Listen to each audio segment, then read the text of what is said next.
MP study YouTube channel पर आप सभी का स्वागत है। इस यूट्यूब चैनल पर PNST, neat and other competitive exam के लिए बहुत ही इम्पॉर्टेंट प्रश्न, इम्पॉर्टेंट फैक्ट को एकदम पॉइंट वाइज, बहुत ही अच्छे से, एकदम ट्रिक वाइज कराया जा रहा है।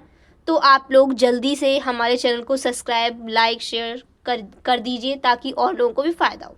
वीडियो में आगे बढ़ने से पहले पीएनएसटी जो एग्ज़ाम है उसका जो मतलब एग्ज़ाम पैटर्न है वो ऑनलाइन होता है। तो इसके लिए पीएनएसटी एग्ज़ाम के लिए हमें टेस्ट सीरीज़ भी ऑनलाइन ज्वाइन करना बहुत ज़रूरी है।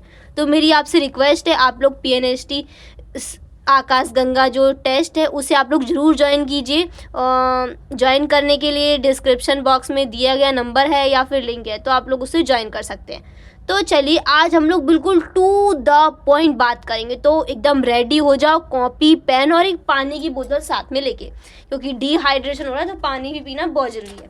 तो हम लोग स्टार्ट करते हैं। देखिए एकदम मैं टू द पॉइंट लेकर आई हूँ आज के वीडियो में।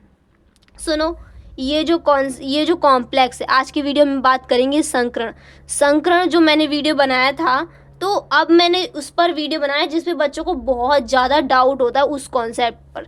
तो ये पार्ट 2 है, आप लोग ज़रूर देखिए। CuNH3 का होल 4 ब्रैकेट और यहाँ पे प्लस लगाए, ये आप लोगों को दिख रहा होगा। इस कॉम्प्लेक्स को याद कर लीजिए। इस कॉम्प्लेक्स को बोलते हैं हम लोग क्यूप्रामोनियम लवण। ध्यान दीजिए, ये मैं संकरण निकालना इसलिए लेकर आई हूँ क्योंकि इसमें एक्सेप्शन है, इसे अपवाद है, तो इसलिए आप लोग इसे जरूर देखिए। क्यूप्रामोनियम लवण, सबसे पहले हमें क्या करना है, इसका संकरण निकालना है। हमसे संकरण पूछा है तो हम लोग क्या करेंगे, इसकी ऑक्सीकरण संख्या देखेंगे।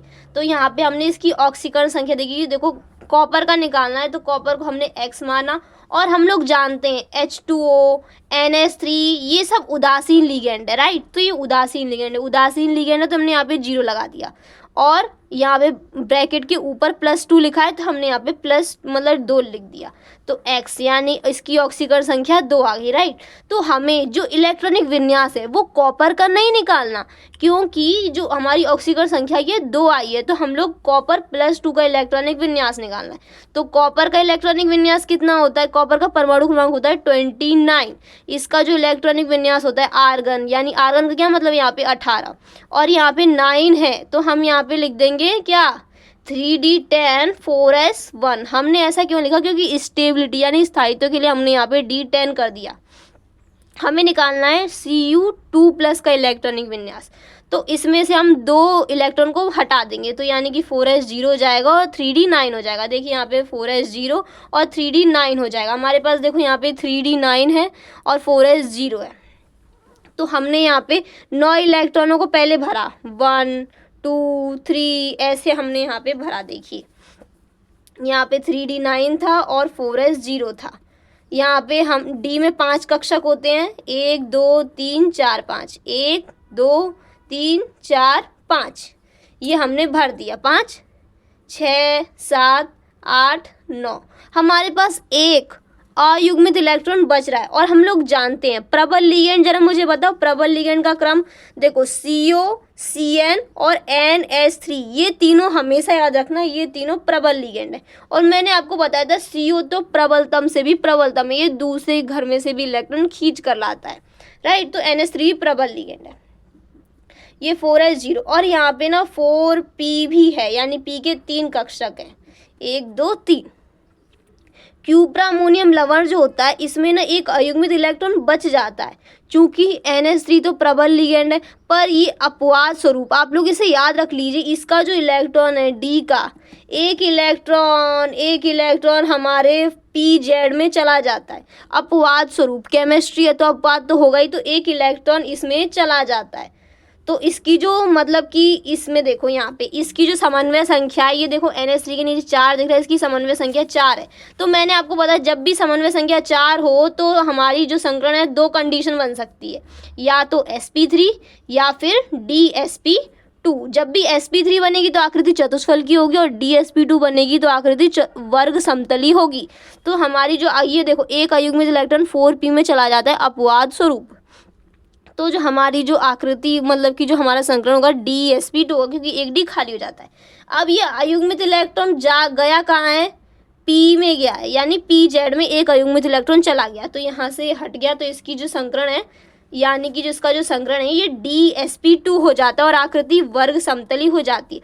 अब मुझे बताओ क्यूप्रा अमोनियम लवण में एक अयुग्मित इलेक्ट्रॉन था, एक अयुग्मित इलेक्ट्रॉन था, तो ये हो गया हमारा अनुचुंबकीय। लोग भूल जाते हैं भाई साहब, इसलिए मैं ये फैक्ट लेकर आई हूँ, लोग भूल जाते हैं एक अयुग्मित इलेक्ट्रॉन था इसलिए अनुचुंबकीय है। और बंद कोण 90, जब भी वर्ग समतली होता है तो जो हमारा बंद कोण होता है 90 डिग्री का ही होता है।